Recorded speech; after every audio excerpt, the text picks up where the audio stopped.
What's up, Bulldogs Live? I'm Riley Jackson. And I'm Peyton Mugia. And we will be your hosts for today. Let's get started with the sports report. The football team moved 7-0 as they beat the Comfort Bobcats 28-20 on Friday, October 3rd at the Bulldogs Stadium. And on Thursday, October 9th, they opened district play with another home game against the Pearsall Mavericks. The Bulldogs were once again victorious, winning 49-7.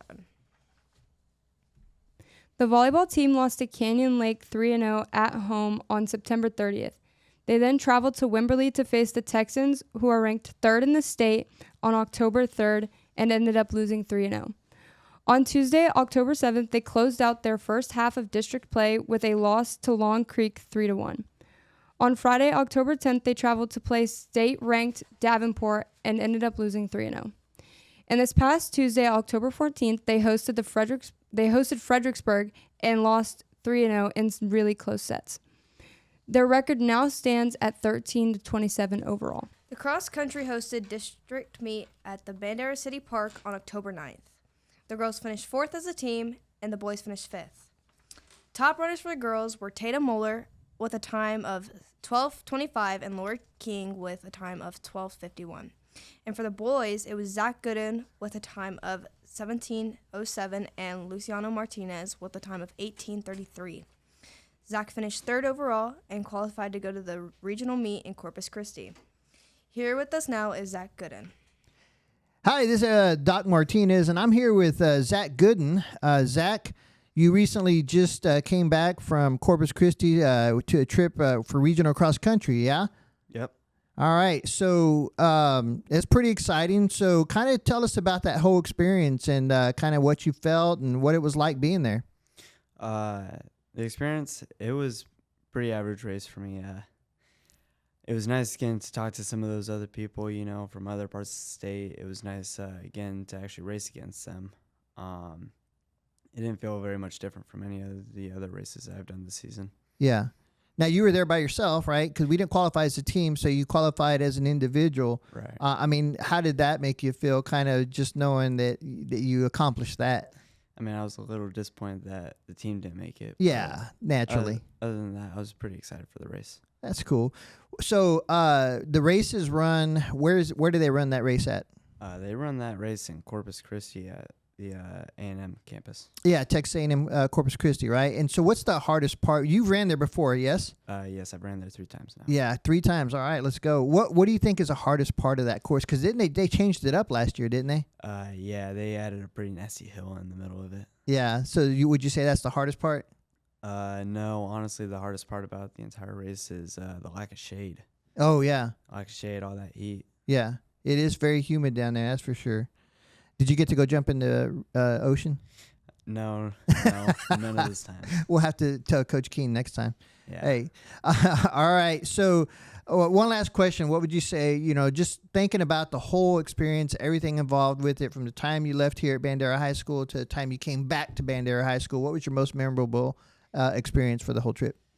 The most memorable experience on the entire trip would have to be 200 meters into the race when someone fell and knocked me off the course. Oh. I lost my position in the front of the pack, and I would say it cost me the race. Really? Mm-hmm. Yeah, so it was pretty bad, huh? Yeah. Yeah, that's no fun. What about everything else about outside the race? What was your most memorable experience? I heard something earlier. Outside the race, I would definitely have to say not getting cheesecake at Cheesecake Factory. You can't do that. That's like no. You got to have cheesecake at the Cheesecake Factory, man. Yeah, I would say it's a crime. It's a crime. All right. Hey, we're here with Zach Gooden again. Congratulations, Zach, on your trip to regionals in Corpus Christi. Thank you. Thank you, Zach Gooden. Moving on to UIL and academics, Aiden Garcia just earned the Degree of Excellence distinction in the National Speech and Debate Association. And Sydney McDaniel just received the Degree of Merit from the same organization. Congratulations to all the athletes and UIL competitors. And now it's time for our Bulldogs Live teacher feature with Miss Holmes. My name is Catherine Holmes, and I've been a teacher here for, this is my 20th year teaching at Bandera ISD. I teach choir, 2 classes of choir, and then I have this music technology class and piano classes. My favorite thing about working here at Bandera are the people at Bandera, all the students, the teachers, the custodians, the administrators, everyone. That's my favorite part, being here. It's like a big family. I went to college at Texas State University, and I received a Bachelor of Arts with a focus in music education. My students spend an hour a day, each day here at Bandera High School, practicing while they're in class. And if they have a piano at home, then fortunately, if they do, they can practice at home as well. To sign up for piano class, they just need to go and talk to their counselor and see if the time will fit into their schedule. Thank you, Ms. Holmes. Next up is our Senior Spotlight. Riley sat down with BDL's Senior of the Week, Sailor Rogelski. So, Sailor, how long have you attended Bandera schools? For 4 years. I came here freshman year. Where did you move from? I moved from Wisconsin originally, but San Antonio the year before. Oh, how was that like? It was weird to move. I moved like 3 times in middle school from Nebraska to San Antonio, but I don't count Nebraska because it was only for a couple months. But it was definitely weird, like seeing the difference of like everybody here going from elementary to high school together, and then being the new kid. It definitely was like I felt like left out of things, but I like it now, so it works. What activities are you involved in? My main one is yearbook. I'm the editor-in-chief of the yearbook, so that's like my favorite thing. And then president of NHS and class vice president. Those are my like 3 things I do.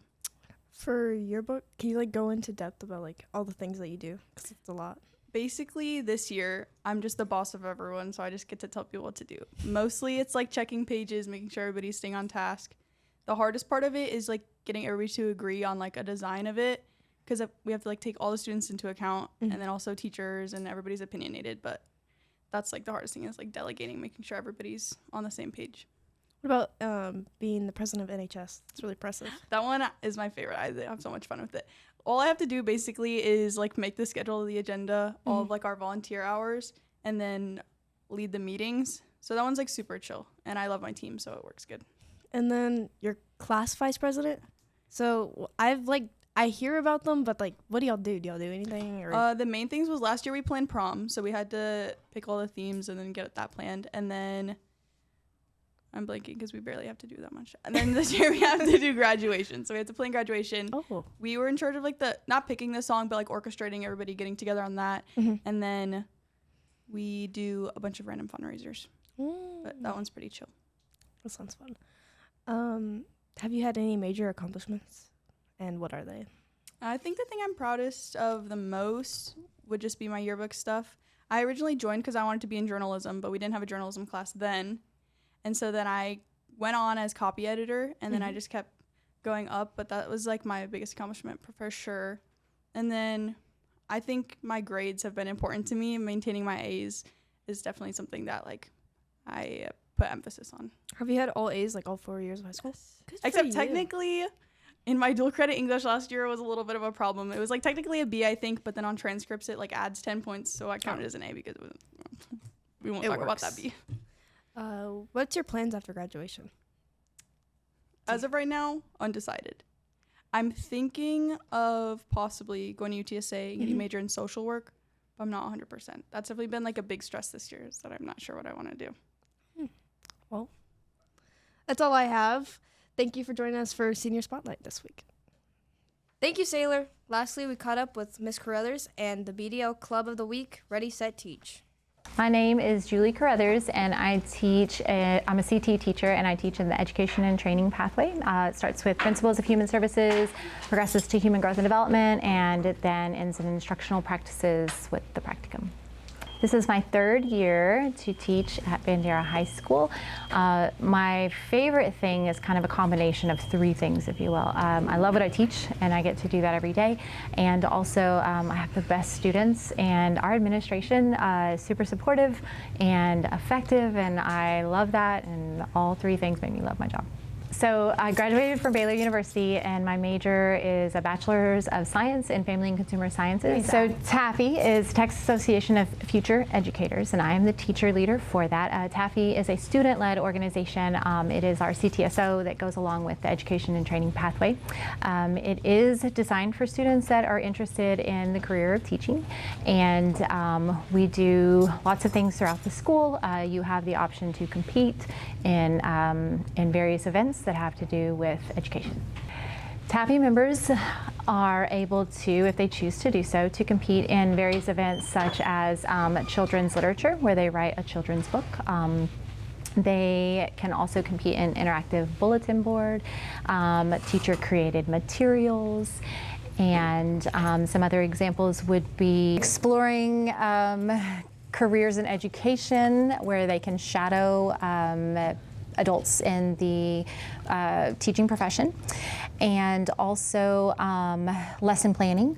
And there is lesson planning in the various topics within teaching. TAFE is something that we began at the start of the school year. We have interest meetings where students can come and learn more about our organization. We do officer elections, and so typically by the end of September, we have our chapter in place, and we are planning things for the year. Okay, so Ready, Set, Teach is also known as instructional practices, and that is my 3rd and 4th level class. And in that particular class, it is geared towards kiddos that are very interested in the career of education. And so in that class, they learn about what it means to be a teacher and what that looks like, and they end up getting to go to either the elementary school, Alcac Elementary, or the middle school, and they have a mentor teacher where they are with the majority of the year, and they are learning from what I like to call the experts, and it's a great experience. My name is Caden. I am president of TAFE, and then my Ready, Set, Teach, I just teach, my mentor teacher is Miss Bagwell for 8th grade English honors. Most challenging is definitely lesson planning. I'm not very good at it, but it's Miss Carruthers and Miss Bagwell help me a lot with lesson planning. I plan to go to either UTSA, Shriner, or Texas A&M Corpus to pursue my degree in education and become a middle school teacher. Hi, my name is Rosangela Espino, and I'm the Vice President of TAFE. I also compete in competitive events. I have competed last year. I went all the way to nationals with my Exploring Support Services competition and to state with my children's literature book.